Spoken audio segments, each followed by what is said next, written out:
랭아, 제 마음속 영순이 여러분 안녕하세요. 랭킹스쿨입니다. 어릴 적 잠들기 전 부모님들이 불러주신 동요들 생각나시나요? 우리가 알고 있는 동요라고 하면 흔히 어린이들의 꿈과 희망을 담고 있는 순수한 노래라고만 생각할 텐데요. 하지만 어린이들을 위한 동요가 알고 보면 더 무서운 내용을 담고 있다는 설이 존재하기도 합니다. 오늘 랭킹스쿨에서는 자주 불렀는데 알고 보면 섬뜩한 동요 탑 3에 대해 알아보도록 하겠습니다. 3위, 꽃가신. 개나리 노란 꽃그늘 아래 가지런히 놓여있는 꽃가신 하나. 봄이 되면 노란 개나리를 연상시키는 동요가 있죠. 밝은 분위기의 꽃가신 동요에도 무서운 괴담이 존재합니다. 어릴 적에 많이 불렀던 이 친숙한 동요에는 두 가지 무서운 설이 존재하는데요. 첫 번째 설은 아기가 자살했다는 것이고, 두 번째 설은 아기가 다른 사람에게 유괴당하는 내용을 담았다는 것인데요. 꽃가신의 노래에는 아기만 등장할 뿐 부모에 대한 언급은 어디에도 들어있지 않습니다. 이로 인해 동요 속 아기는 버려진 아이라고 추측하고 있습니다. 또한 동요 가사 속 맨발로 한들한들 나들이 갔나 라는 구절에서 맨발은 귀신은 신발을 신을 수 없다는 얘기에서 비롯된 것이고, 나들이는 아기가 죽어 저승으로 갔다는 뜻이라고 하는데요. 아기는 어려서 죽은 줄도 모른 채 나들이를 간 줄 안 것으로 표현된 것입니다.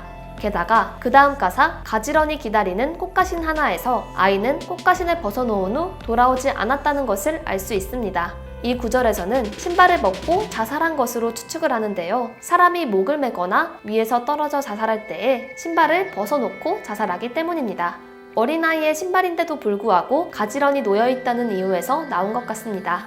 이뿐만 아니라 한 정신병자가 읊조리던 말을 옮겨왔다는 썰도 있지만, 이 노래의 가사는 1970년 타계한 최계락 시인이 지은 동시라고 하는데요. 예쁜 내용과 아기자기한 선율에서 어떻게 이런 내용들을 유추할 수 있지 싶으면서도 문득 아기는 꽃가신을 놓고 왜 돌아오지 않는 건지 생각해보니 약간 등골이 서늘해지네요. 2위, 10꼬마 인디언.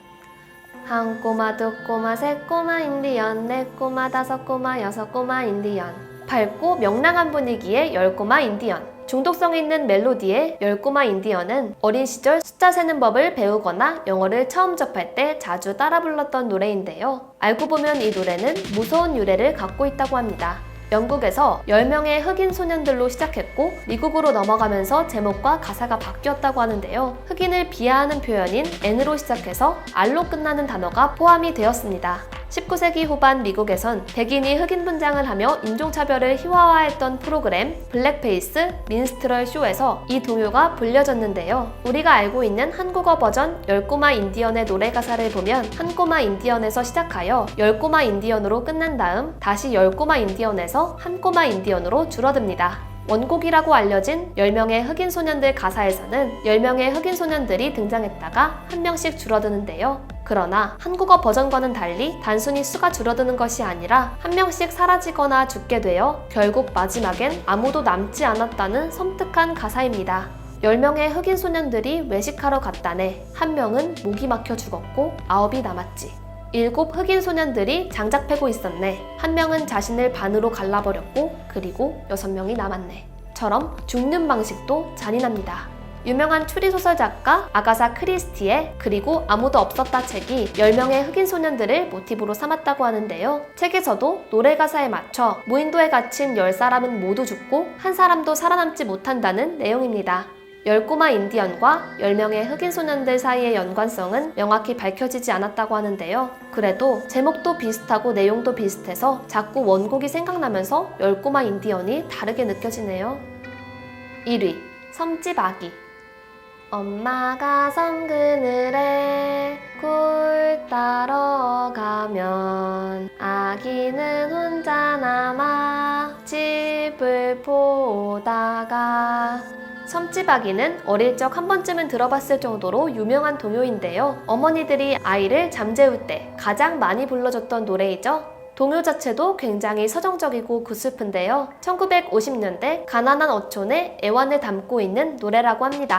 그런데 동요 가락이 상당히 음이 낮고 우울하며 가사를 곰곰이 생각해보면 고개가 갸우뚱해지는 부분이 많아서 그런지 여러 가지 공포괴담이 존재한다고 하는데요.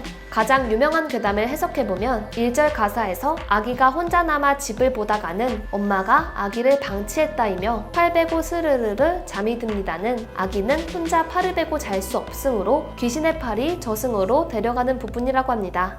2절 가사에서 갈매기 울음소리 맘이 설레어는 아기가 죽어 부패하자 이를 알고 달려든 갈매기 떼를 묘사한 것이며 다 못한 굴바구니를 머리에 이고 급히 달려오는 엄마의 모습은 아기의 죽음을 직감했기 때문이라고 합니다. 생계 때문에 아이를 돌보지 못하고 고생하는 어머니의 고단한 삶을 묘사한 것인데 너무 확대 해석한 것 아니냐는 반응도 있는데요. 하지만 섬지박이를 만든 작사가 한인현 씨가 실제로 겪었던 일화를 바탕으로 지은 곡이라는 얘기도 있습니다. 한인현 씨가 교사로 재직했던 섬의 어부였던 남편이 죽고 이제 태어난 지 3달 된 아기를 키우던 젊은 엄마가 있었다고 하는데요. 그러던 어느 날 굴 따러 갔던 젊은 엄마는 경량에 휩쓸려 죽을 뻔했고 어부에게 발견된 후 겨우 목숨만 건지게 되었습니다. 눈을 떴을 땐 이미 이틀이 지난 후였고 집으로 달려가니 이미 아기는 굶어 죽어 있었다고 하는데요. 엄마는 충격을 받아 실성하게 되고 굴 따던 낫으로 자신의 목을 잘랐다고 하는 충격적이면서도 슬픈 이야기입니다. 이 소식을 들은 한인현 씨는 엄청난 충격을 받았고 한참 후에 이 이야기를 시로 만들었다고 하는데요. 시를 바탕으로 지어진 섬집 아기의 가사는 1969년 고 한인현 씨 사망 당시에 제자들이 회고록에 실었던 이야기라고도 합니다. 하지만 한간에는 한인현 씨는 어촌에서 교사를 한 적이 없고 한인현 사망 후 회고록은 존재 여부가 불분명하여 가사 해석이 말도 안 된다는 말도 있는데요. TV에는 남양특집 공포체험 때 자주 나오면서 안 그래도 서늘한 동요의 이미지가 사람들 사이에서 굳혀진 것 같네요.